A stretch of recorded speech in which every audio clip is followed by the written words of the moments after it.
problems on the higher education, especially in India. And then what are the changes required in the current system? So that is also I just quickly I'll go through that. And then it's overview about the national educational policy, briefly about that. Then in that policy, there are many aspects are there, but what higher education, the policy is insisting on higher education. And in that higher education, because as I told in the beginning, we are all involved in the education. What is given for the e-learning or online learning or digital education, use different names, all leading towards one. And we'll see more about the technology and integration, the online and digital education, and creating digital infrastructure. So these are the things I finally touch upon. Instead of no, I don't want to know faculty attitudes. Attitude is no, it's as if faculty. In my opinion, the faculty as you see the third slide, moving, no? Yes, sir. Moving. Okay, yeah, it's fine. Because I want to verify. Sometimes it will stuck up, so I don't want to that. Anyway, it's teachers, especially the college teachers and university teachers, are the role of teachers how changing. It's, the decade after decade. So no, it's if you go back some 30 years or 40 years back, the teaching is the role of teacher is different. But today, the role of teacher is entirely different. So we cannot compare the teachers of some 50 years back or 40 years back, but the teachers of today's. In my opinion, whoever it may be, the teachers today. So at present, if you take the present generation of teachers, so I can know not my I can. It's even in some of the agencies like many agencies, they are dividing the teachers or scientists into three groups, three classes or three categories. So one group is known as the young teachers or young professors or young scientists. So we used to call young, very young. So young means in the age group of 25 to 35. So they are in the, or even you can extend up to 25 to 40, because when DHT and other agencies for funding, they are calling young scientists below 40 years. So 25 to 40 years of age, so they comes under the young teachers, young professors. The another group, it's above 50, 50 and above. So they all come under the category of senior professors, senior teachers. So in between there is a category called 40 to 50, the age of 40 to 50 years. So this group, it's you can say it's a middle group, a middle age group, and we cannot say it's a young or senior, so professors or teachers we used to call. So why I divide this? No, it's there is a lot of difference now because of the online education and the e-learning and the digital education, all those things. Now there are a lot of difference it brought between the teachers. So if you are told no young teachers, young professors in the age group of 25 to 40, so they are all, I can say, no memes. You have seen the memes in the WhatsApp. There are anything from 90 kids, 80 kids, 70 kids. So at the age group of 25 to 40, they are all like 90 kids. So 90 kids now, they always have their smart. They can have the what do you call? No, it's they are accustomed to the computers, especially, and they are conversant with the computers. So present day, that's the reason young teachers, young professors, you can say they are more conversant with the whatever we are doing. So the 90 kids, those who are born in the year from 1990 to 2000, they are all they're very young now today, and they are used to the computers because the computers came into the picture in 90s, 85s and 90s, and a lot of computers have the usage of computers have come. and they are conversant with the computers. But if you take the senior teachers, senior professors, I can say 70s, born during the 70s, no, in this age group, 70 to 80, in that period, they are not much conversant with the computers, and they sometimes, they are facing this problem, having this digital learning or digital education or online education. Some, not all, 50%, in my opinion, 50% of people are facing some problem. It's not like the young professors, what I told. So in between, those who born in 80s, 80 kids, and now they know the 80 kids, almost they have the age group of 40 to 50.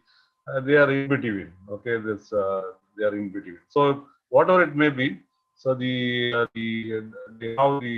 need to change our attitude, whatever the age you are, because now whether you are a young professor or senior professor or middle age professor, teachers, so you have to know, you have to change yourself now. It's because of this pandemic and the epidemic, and we should change our attitude, because we should not be arrogant or we should not be ignorant of this digital world.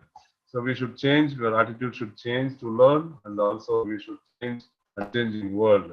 So the entire world is changing now, especially on the education is concerned, and we have to change ourselves. And the major problems faced by the higher education systems in India is, just quickly, I don't want to spend much time on this, a severely fragmented higher educational ecosystem. So this is the very important point, because it's actually fragmented higher educational ecosystem is highly fragmented, and less emphasis on the development of cognitive skills and learning outcomes.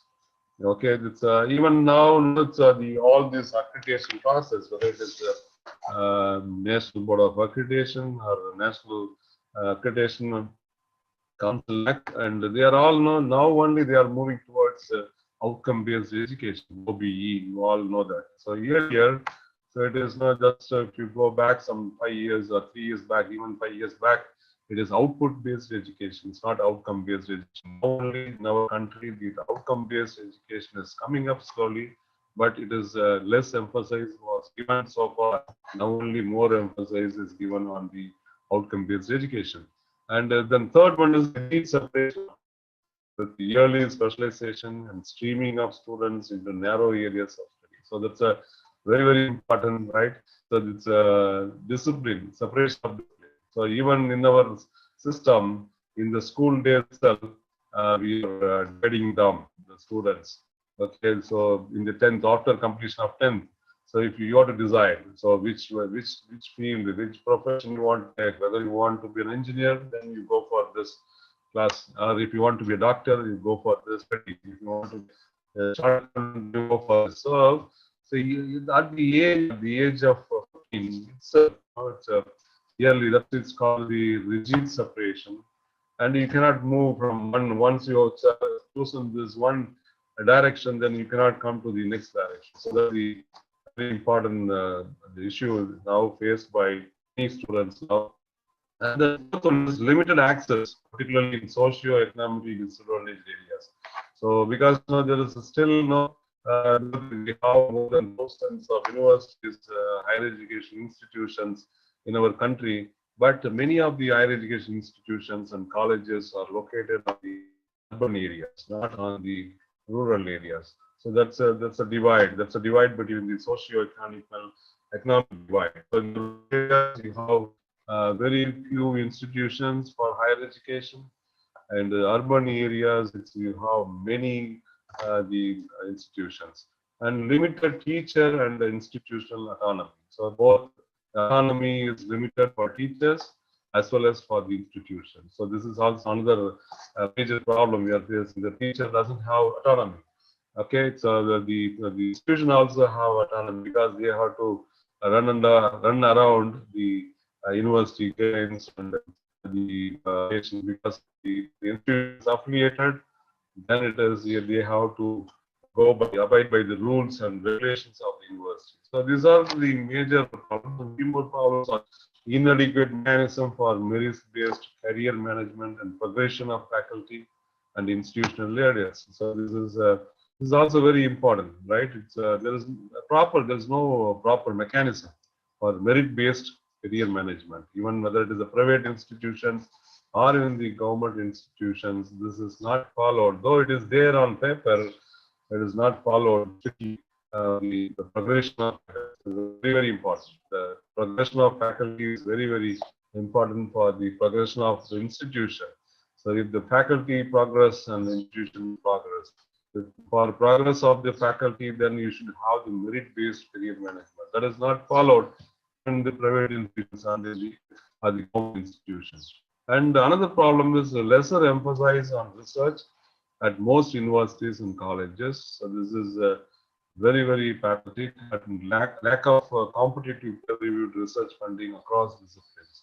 Some disciplines are getting crores of money, but other disciplines are not getting even 1,000 rupees. So this is the divide. It's not. There's a lot of difference between the disciplines, and it's most of us we are seeing that universities are meant for higher education and colleges are meant for higher education, but we are not focusing on research. Even today, the focus is more on job opportunities, placements, and recruitment, and those things. Not emphasis is given for the research. And then it's a suboptimal governance and leaderships of higher education institutions and ineffective regulatory systems. No system is proper now. You can say each discipline has one regulatory system. If you ask education, we have AICTE. If you ask medical education, they have Medical Council of India. And even for distance education, they have another council, Distance Education Council. So there is ineffective regulatory system. There are many regulatory bodies, and but they are all ineffective, and that's a big problem here. And large affiliating universities resulting in low standards of undergraduate education. That's also another problem. So we are in Tamil Nadu, we are facing it. Not only in Tamil Nadu, in South India, we are facing it. It's a large affiliating universities. Okay, so the policies of these universities are changing, and now we are suffering. Our students, this present generation is suffering. So these are the major problems currently faced by the higher education system in India. So what are the changes required? Okay, that's very important. So what are the changes? Okay, so these are the problems. Okay, we know that we are facing it. We are living with it. We are surviving with this. So what are the changes you are suggesting or required to the current system? Okay, it's, now that's why these the national education policy is giving a lot of changes. That these points were taken from there, and they have suggesting a lot of changes for the current system. And first one is very important one is it's the higher education system should move towards multidisciplinary universities and colleges. Okay, so the colleges, whether it is a college, it's a arts. Some people know say arts college, science college, engineering college, medical college.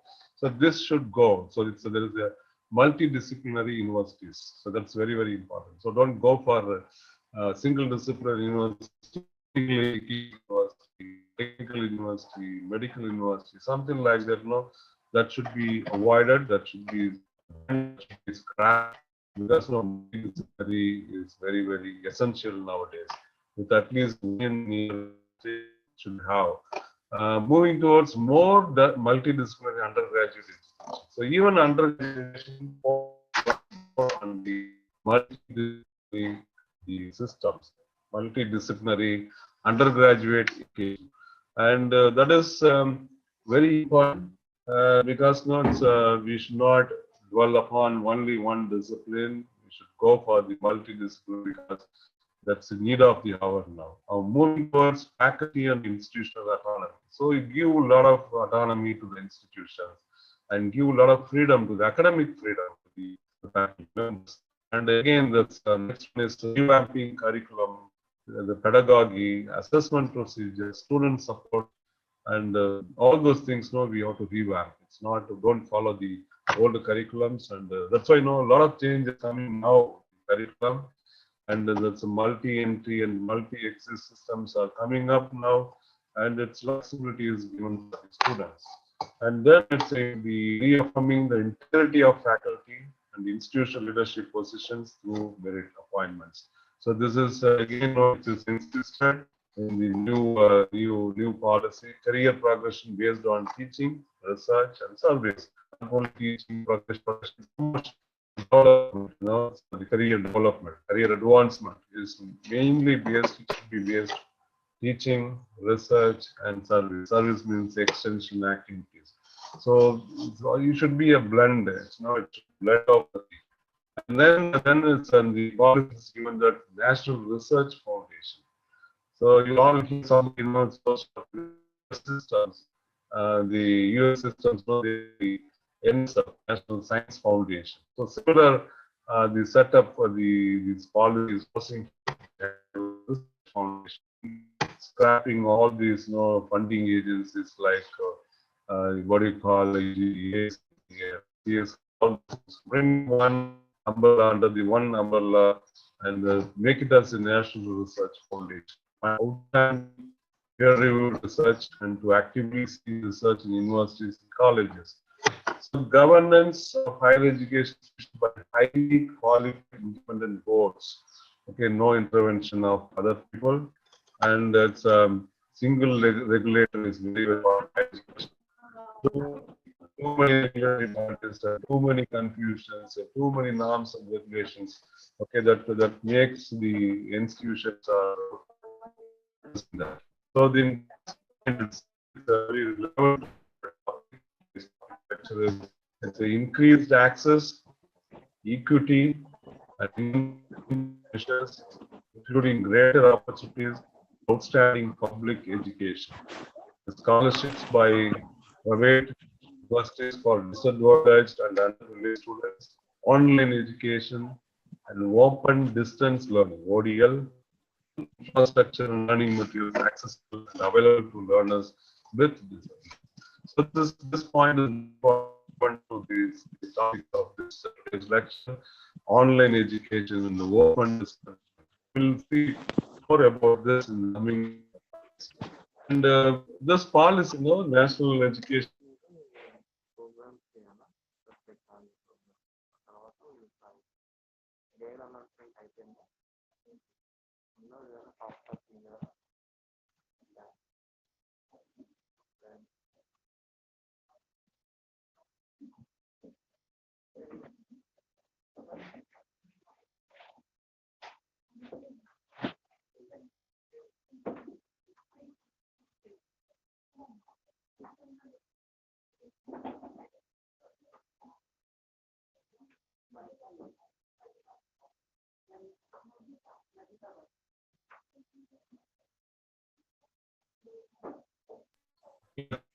Policy, there are four sections. Okay, it's there are four part. I can say four part. I don't know how many of you have gone through this education policy document, and if you've gone through that, then it will be you will be knowing about this. There are four parts. Part one is school education. All dealing with the school educations. And part two is related to us, higher education, because we are dealing with higher education, colleges and universities. And part three, is other key areas of focus. So, there is also relevant to us. And many things related to this digital learning and online education is focused on other key areas of focus. And then lastly, the last part is making it happen. They have even suggested how to implement, how to succeed, how to proceed. So the methodology is given in that last part. But I am not going to deal with this. I'm not the expert in all those things. So my focus is on only related to in this part. Yeah, this is the. Yeah, this. Which one?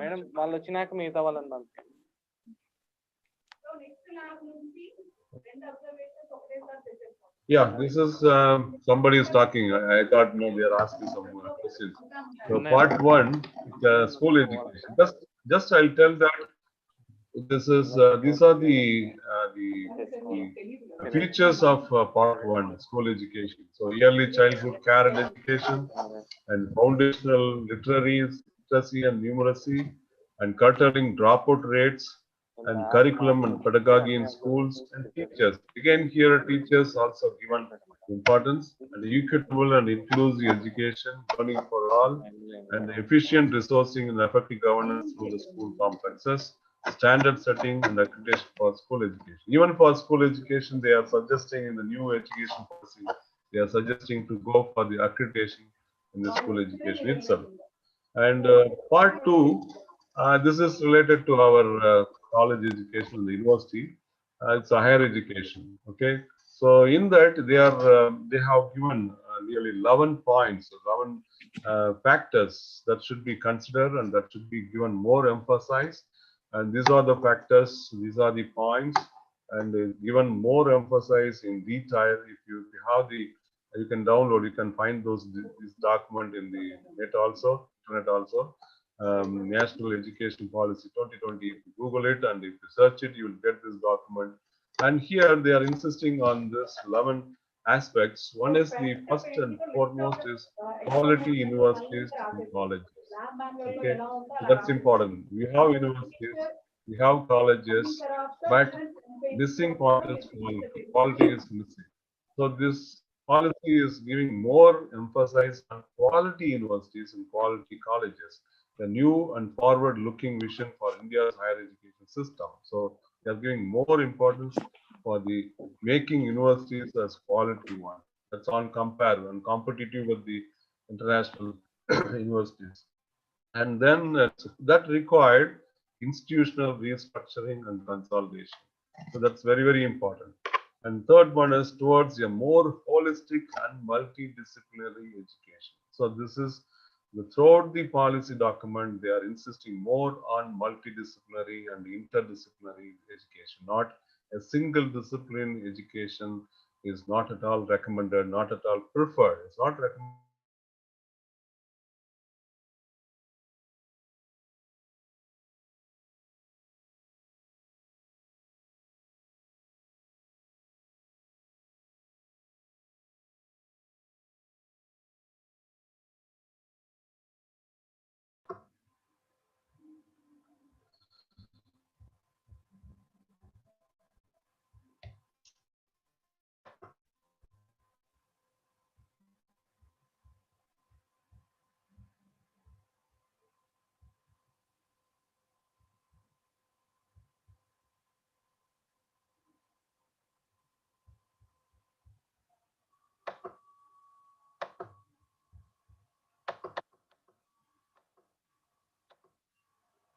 Yeah, we have to think about this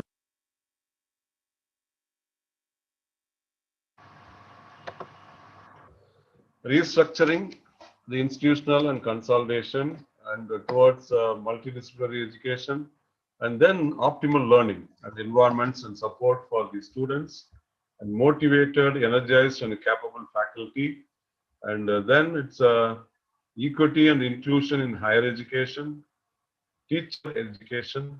So you see that there are two factors, two features that were more related to the faculty. One is capable faculty, motivated, energized, and capable faculty. Can you hear me?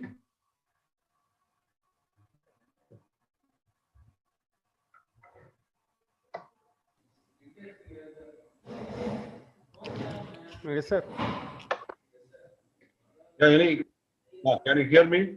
Yes, sir. Yes, sir. Screen not visible, sir. Okay. Slide is not visible. Yes, sir. Okay, 1 minute, 1 minute.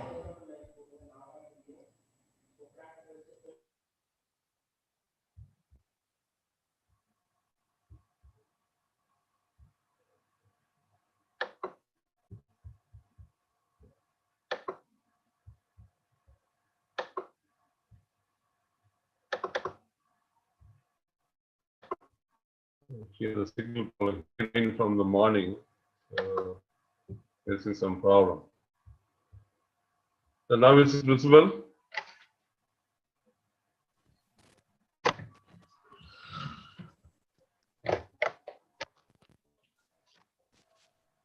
The slide is visible or not? Now visible, sir. Okay, thank you. So these are the aspects of the given emphasize new education policy, vocational education, quality academic research, regulatory systems for higher education, governance, and leadership. And the part three is a lot of is given on the technology use and integration, and then digitalization and infrastructure.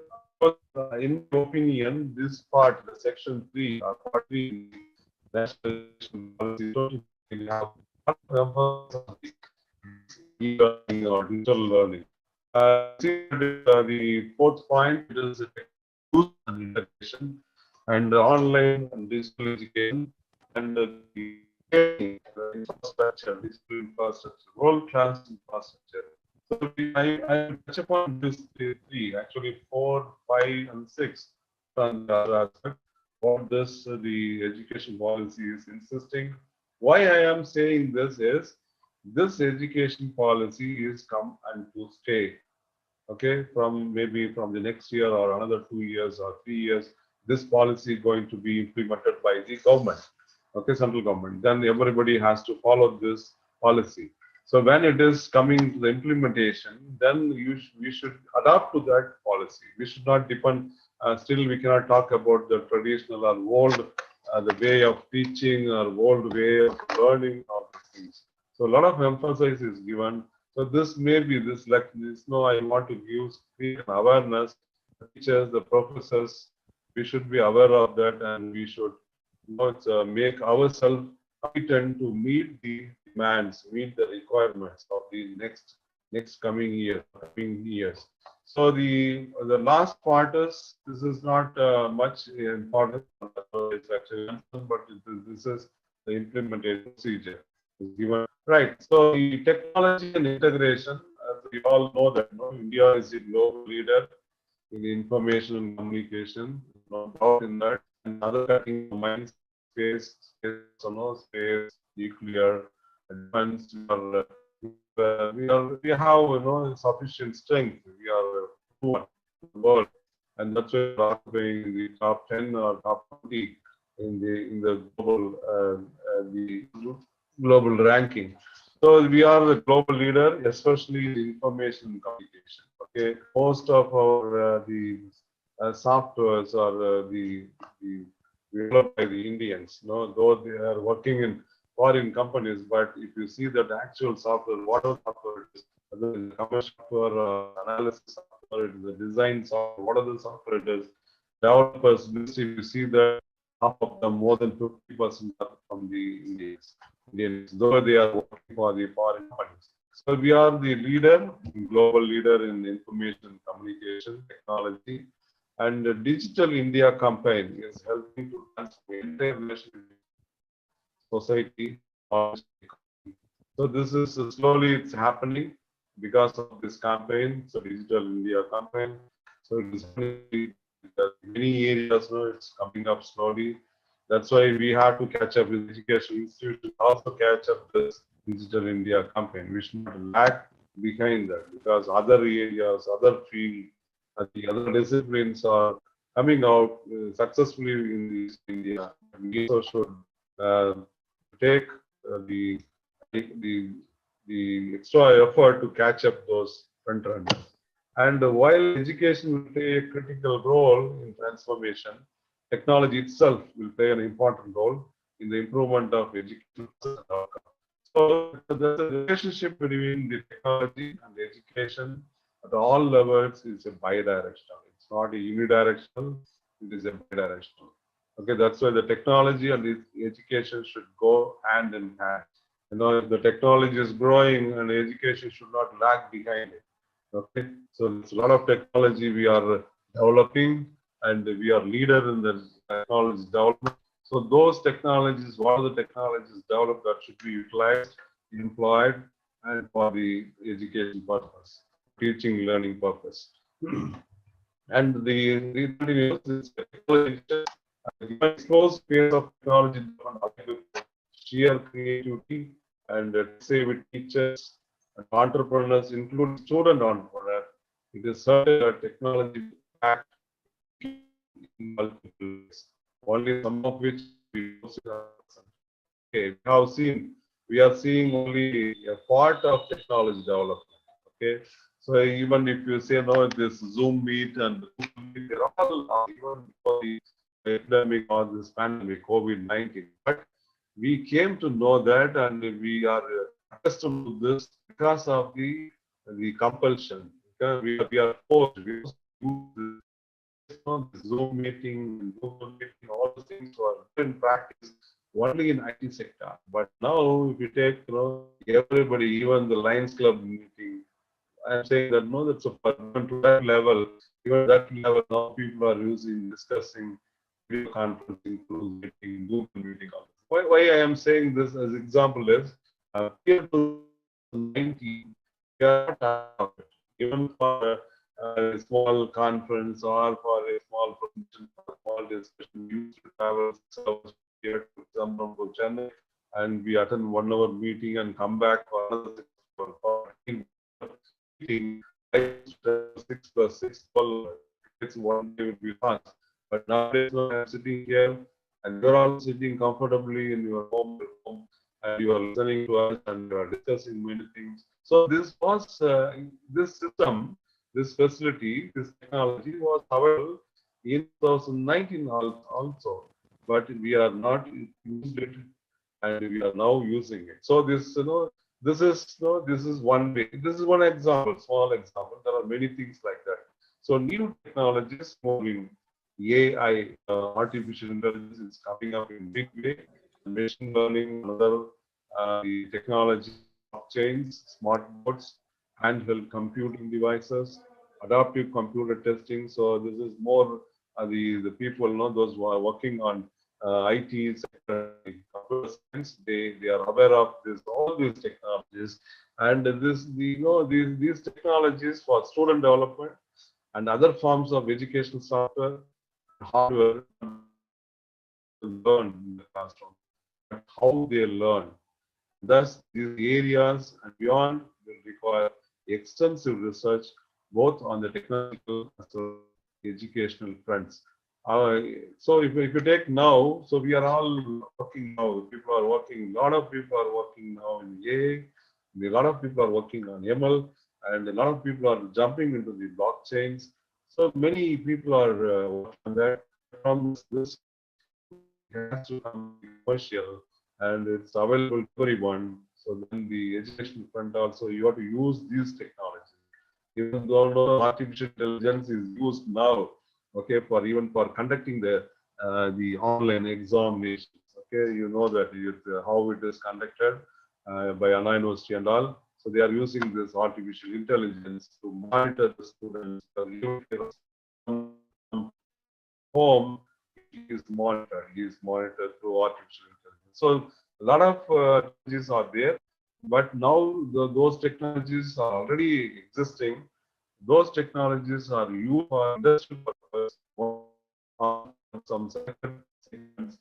Now it is coming to the common use. That's a great advantage. So when it comes to the common use, the educational systems also, education institutions also, the teachers also use systems, these technologies for the betterment of the students' teaching learning practices.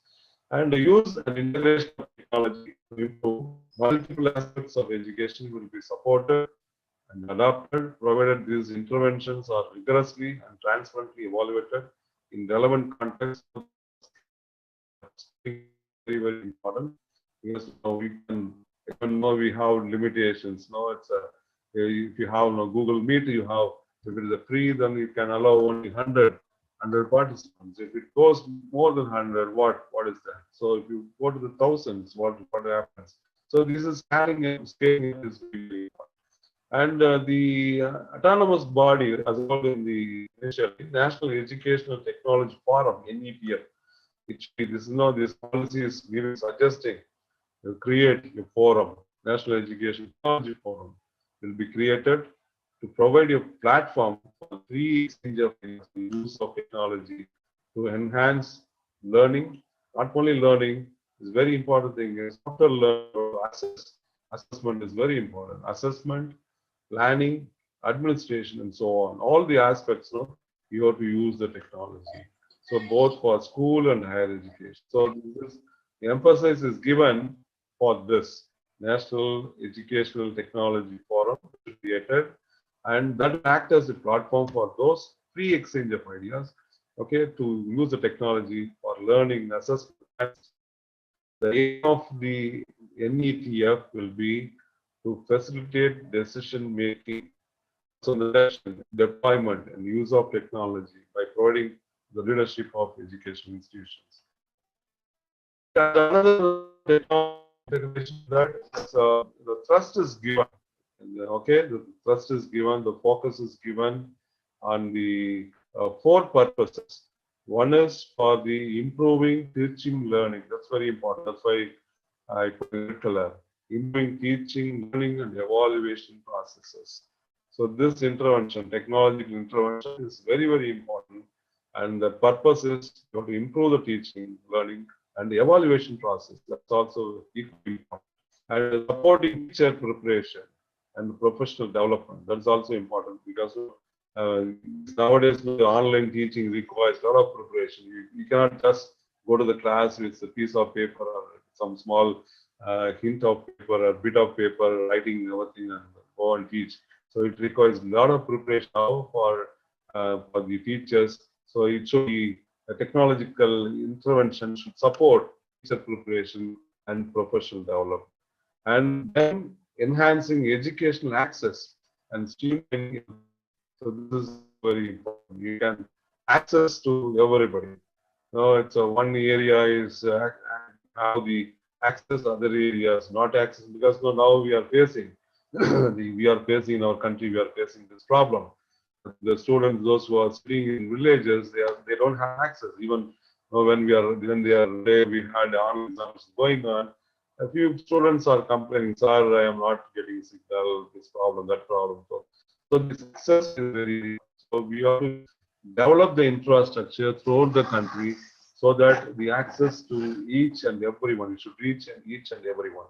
And the management and administration, including processes related to admissions, attendance, assessments. So this we are doing it to some extent, but still 100% is not possible. It's not that 100% not possible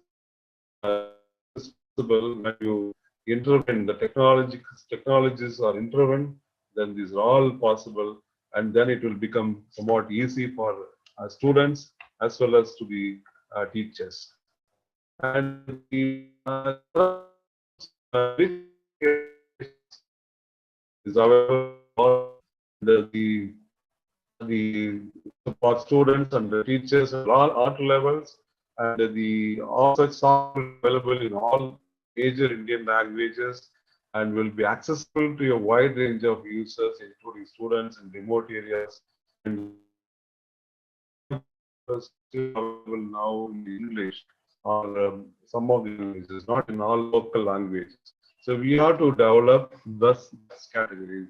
So we are will be should be available in the all local languages, regional languages, because our country, there are plenty of many number of languages.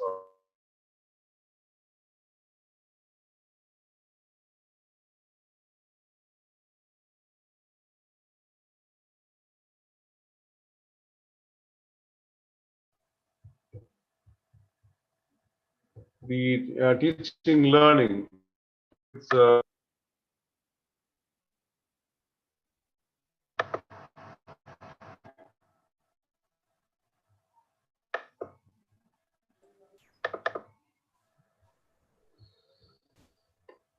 yeah. So this is another one thing. The teachers, this platform may be utilized for teachers' professional development through e-content.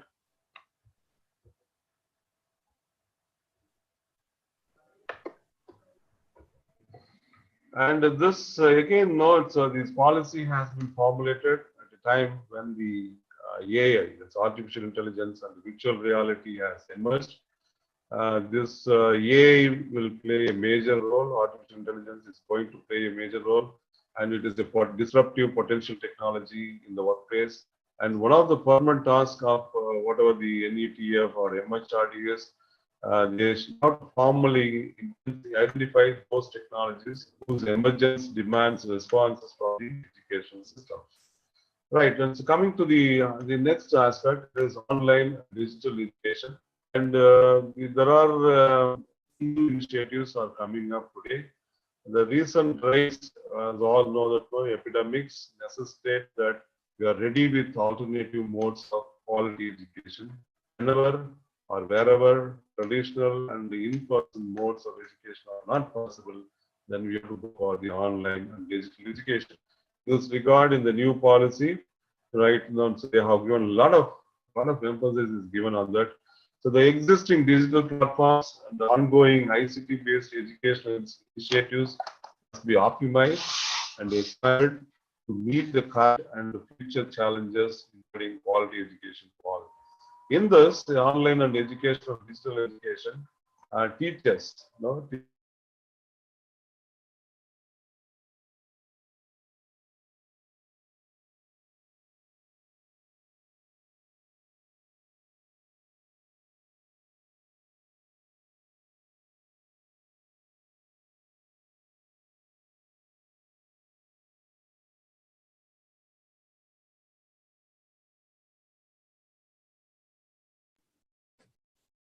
Sir, sir,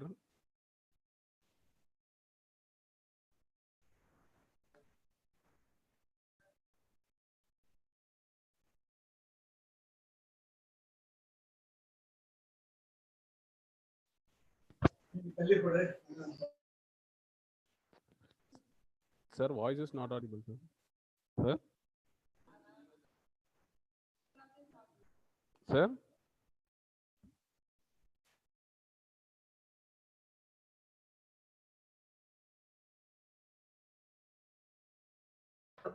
Yeah, I am. There is a signal problem. I am.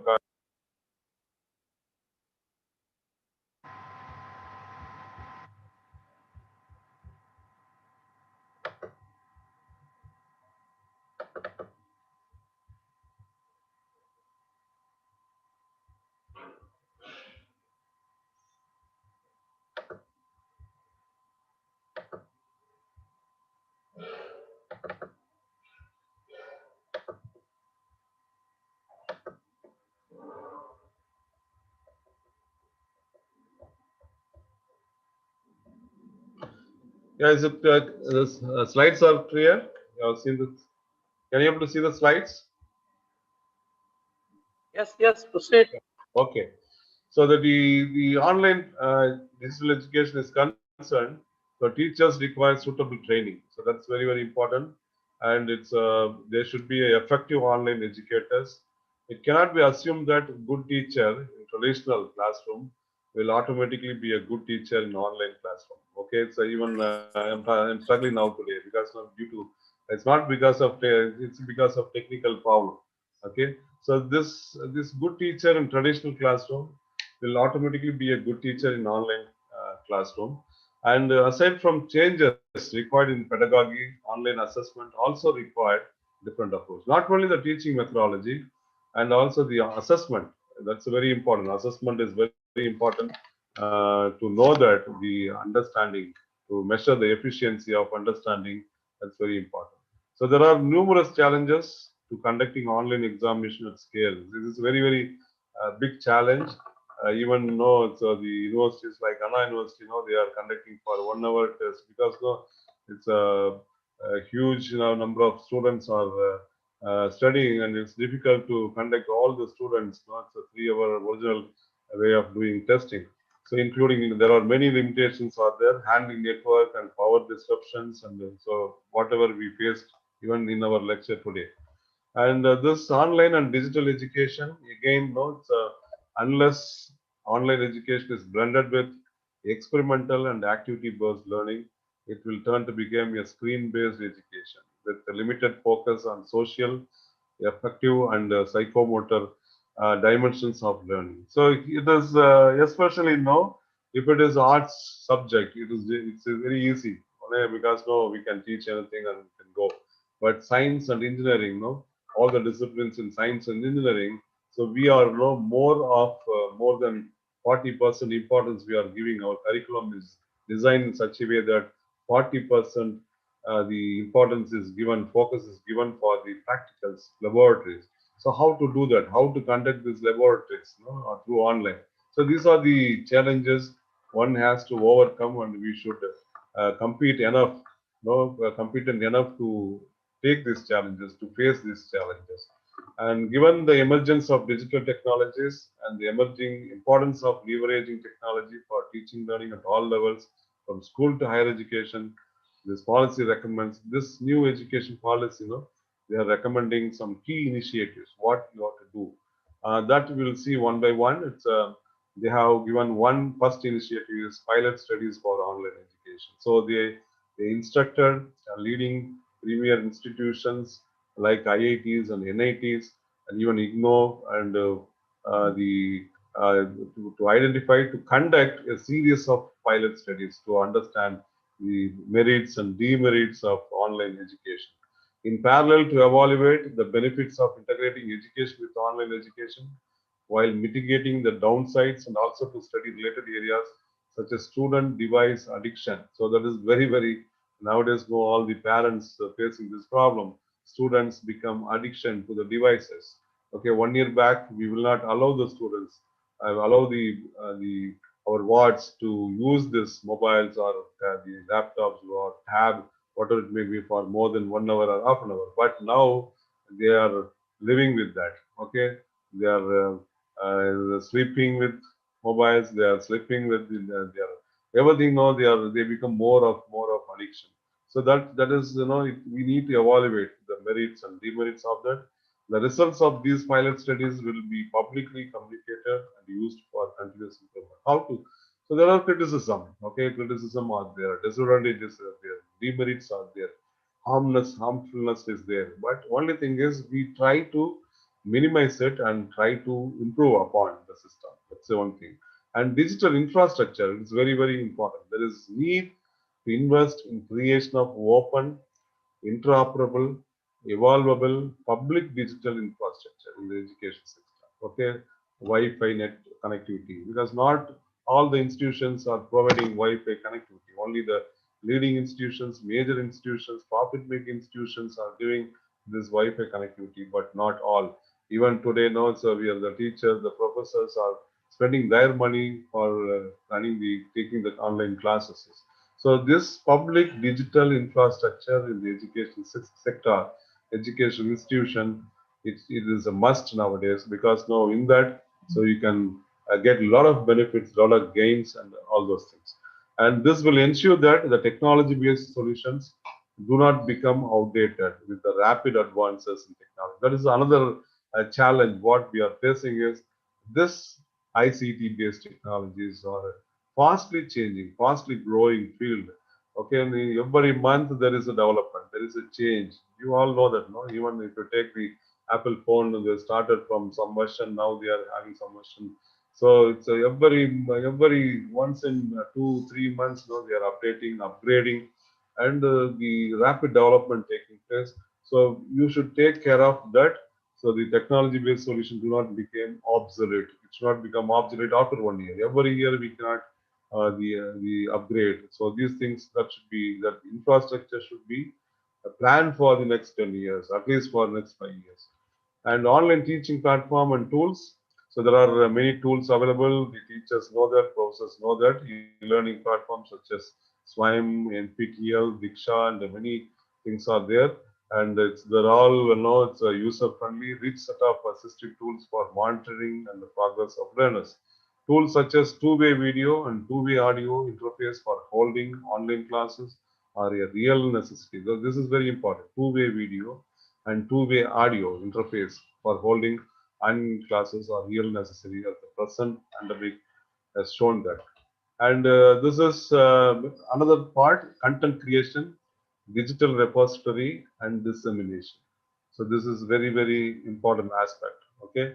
So digital repository of content, including creation of coursework, learning games, simulations, augmented reality, and virtual reality, will be developed with a clear public system for ratings by users on effectiveness and quality. So this is very, very important, and people are working, and a lot of the institutions are working on that, and they are devoted for this development of the content creation. So under MOOCs, under Swim Portal and NPTEL, a lot of creators are there. They are working and they are producing, they are preparing a lot of digital content. And other things, not reliable backup mechanism for disseminating e-content to students would be provided. And virtual labs, this is the need of the hour nowadays, especially for the science, engineering, medicine, this field, no professional educational field. The labs are very important. Labs are backbone. The practical experience is very much essential, especially when you are going for online education. This existing e-learning platforms will also be leveraged for creating virtual labs so that all students have equal access to quality practical and hands-on experiment-based learning experience. So that is very important.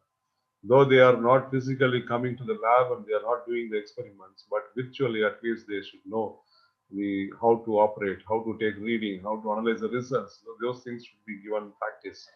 And possibility of providing adequate access to the students and the teachers through suitable digital devices such as tablets and with preloaded content will be considered and developed. And training and incentives for teachers. This is also insisted in this new education policy. Teachers will undergo rigorous training in learner-centric pedagogy.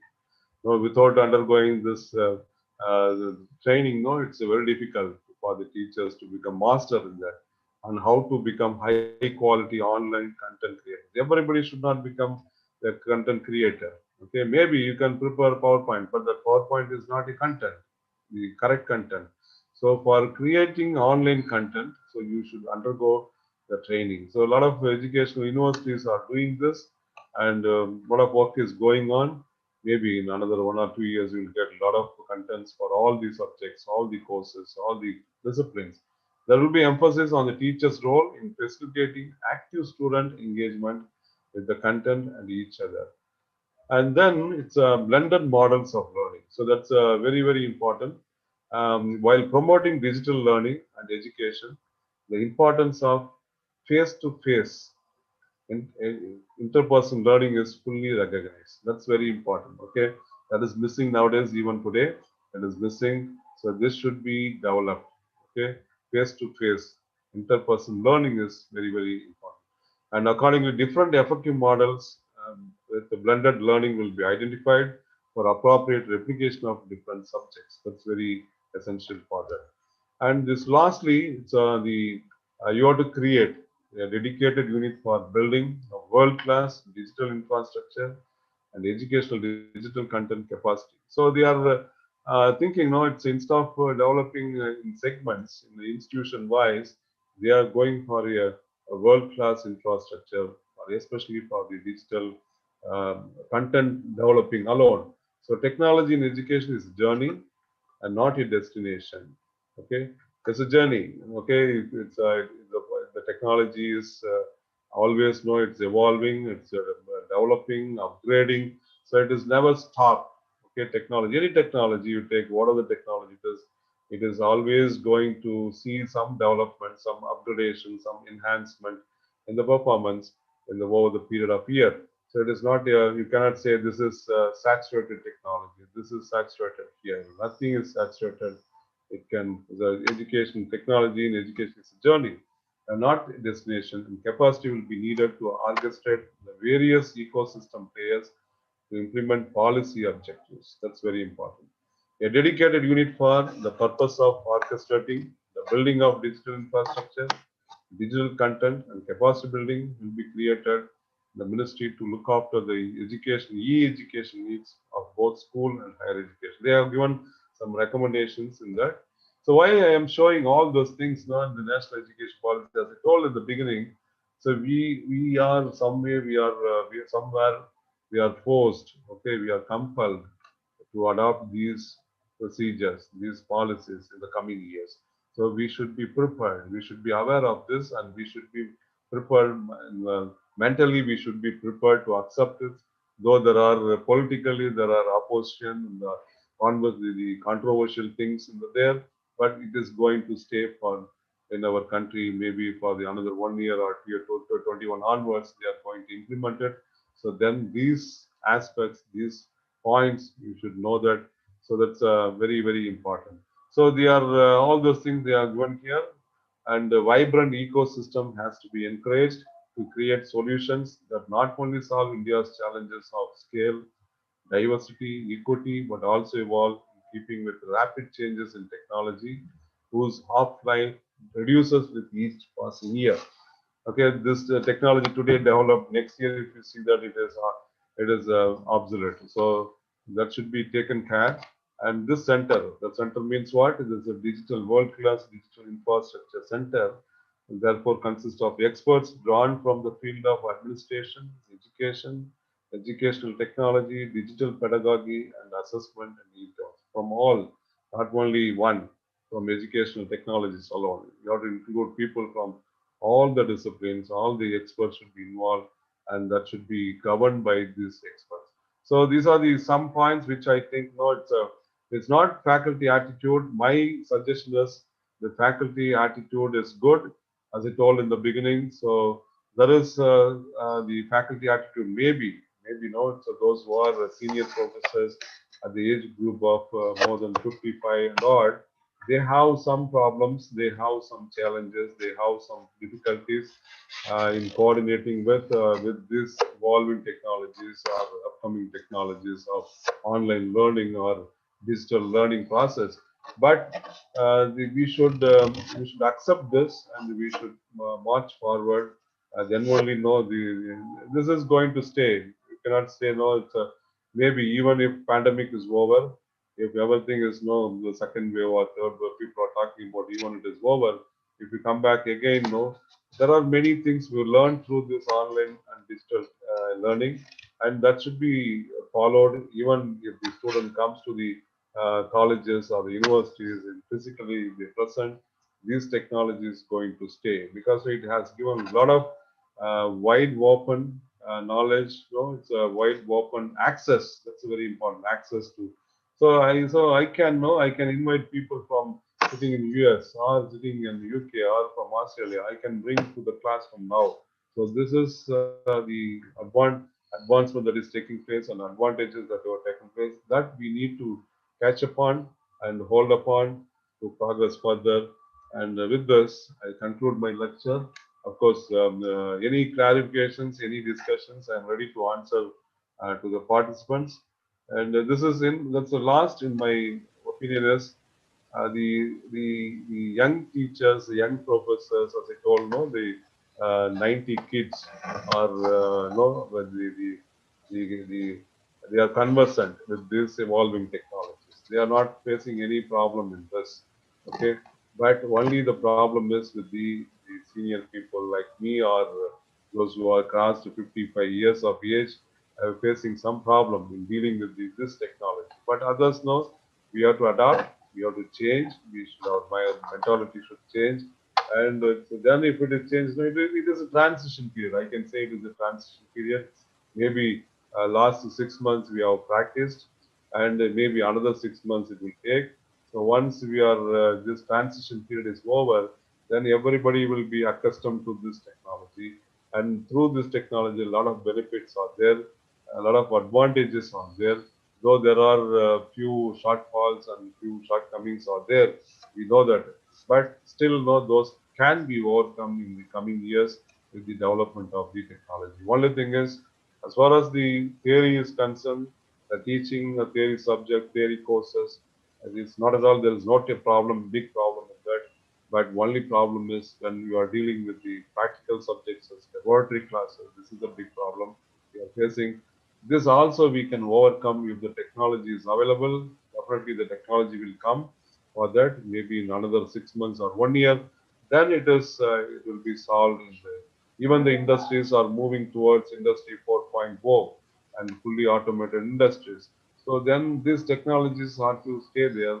And the only thing is, I request all the faculty members, please try to learn and try to understand and try to use and try to employ this evolving technology for digital learning or e-learning, whatever it may be called, online learning, whatever the name you say, that we have to change our mindsets, to change our mentally we should prepare to accept, to adopt to this emerging technology. With this, I'll close. Thank you for your passion listening. Thank you. Thank you, sir. Thank you, participant. Thank you, sir. Thank you very much, sir, for your wonderful section. Yeah, any questions, any clarifications, I'm ready to answer. So, anybody is having any clarifications? Participants, if you are having any clarifications or questions, kindly interact with our Dr. V. Balasubramaniyum, sir, HOD, Manufacturing Department, Annamalai University.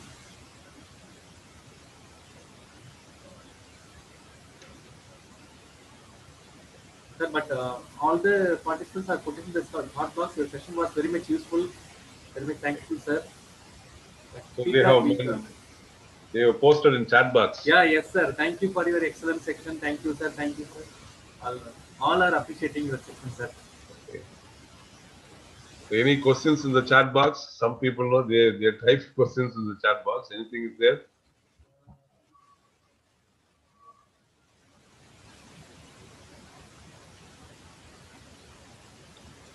Participants, if you are having any specific questions,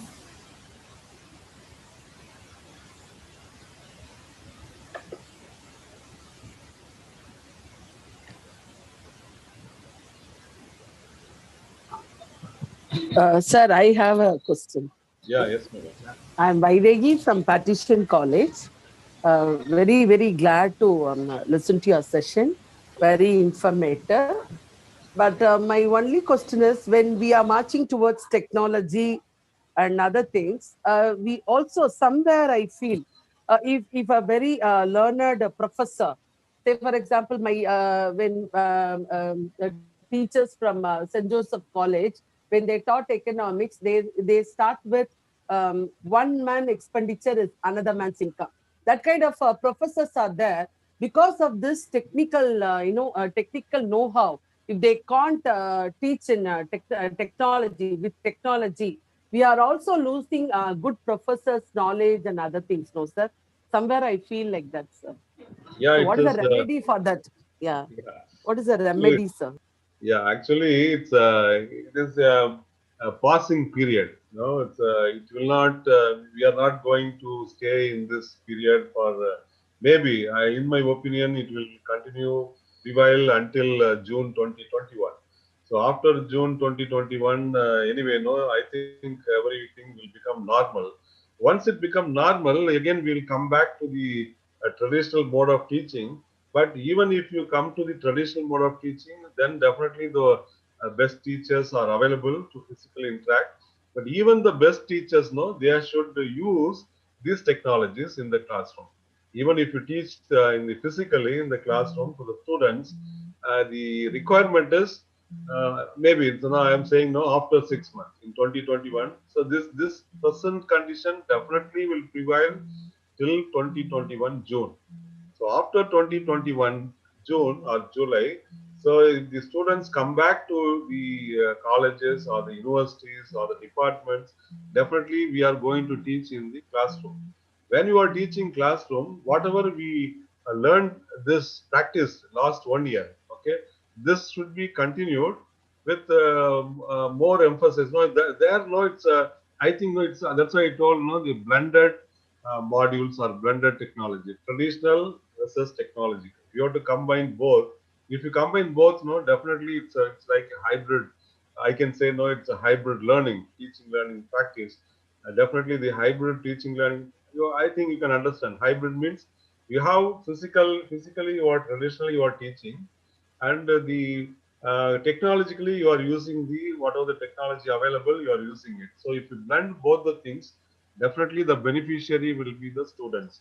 And this I can say hybrid teaching, maybe in 2021 June latter part you will see that. I hope that after 2021 June 2021 this will definitely we are going to live a normal life. That time this technology whatever we developed we are using it now, that can be practiced in the classroom itself. Then one-to-one interaction, face-to-face interaction, that will come into. So I'll tell one small example. See, yeah, after 2021, if I am going to ask for a guest lecture, now I am organizing guest lecture. Even today, now I am giving a lecture. The Sai Ram Institute is organizing this lecture. So after 2021, I can give a lecture by sitting from here, but the students can watch by sitting in the classroom or in the what do you call the auditorium or in the conference hall. The whole students, 100 students can watch together. Instead of now the 100 participants are sitting in different place, that time you can sit in one place and you can watch it there. So like that, now we can use this technology effectively. So definitely your concern is correct, but we are not going to lead this style of life for next another, it will be over. So it will prevail for another 6 months. After 6 months, definitely it will change. That time, the suggestion is you have to use traditional way of teaching as well as technological way of doing things. You have to blend this in balance this, and definitely it will fetch you a lot of benefits to the students and the teachers.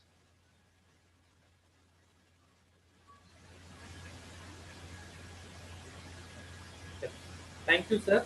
Thank you. I think Madam will clear that out. Okay. Thank you, sir. Okay, thank you very much, sir. On behalf of the Sai Ram Institute of Technology, Management, Department of Mechanical Engineering, I thank you very much for our eminent personality, expert member, Dr.V.Balasubramaniyum, sir. Recently, he received a top 2% scientist award from Stanford University. Along with I your congratulate. principal. Yeah, principals are also got. Dr. K. Palanikumar also got. Yes. That Materials award. field, Yeah, materials field. Materials field. If participants, if you are having any doubts in materials field, you contact our expert member, Dr. V.Balasubramaniyum, sir, through mail. He can help you always. Thank you very much, sir. Thank you for your wonderful section and also passionate guest lecture. There is a lecture. You spent a lot of time with us. Okay. Thank you for that. I think we disturb you at the academic schedule, sir. Your busy schedule. Okay. Yeah. Thank you very much, sir. Thank you, sir. Thank you. I wish you all Thank the you, best. sir. Thank you, Thank sir. you. Thank you. Wonderful session, sir. Thank you, ma'am. Thank you, ma'am. Thank you.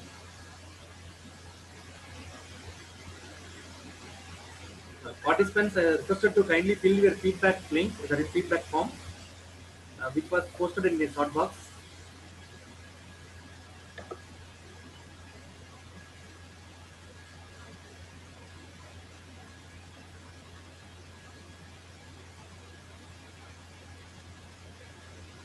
And as usual, tomorrow morning, 10 o'clock, we will start the section. Tomorrow, we have 3 sections. First section is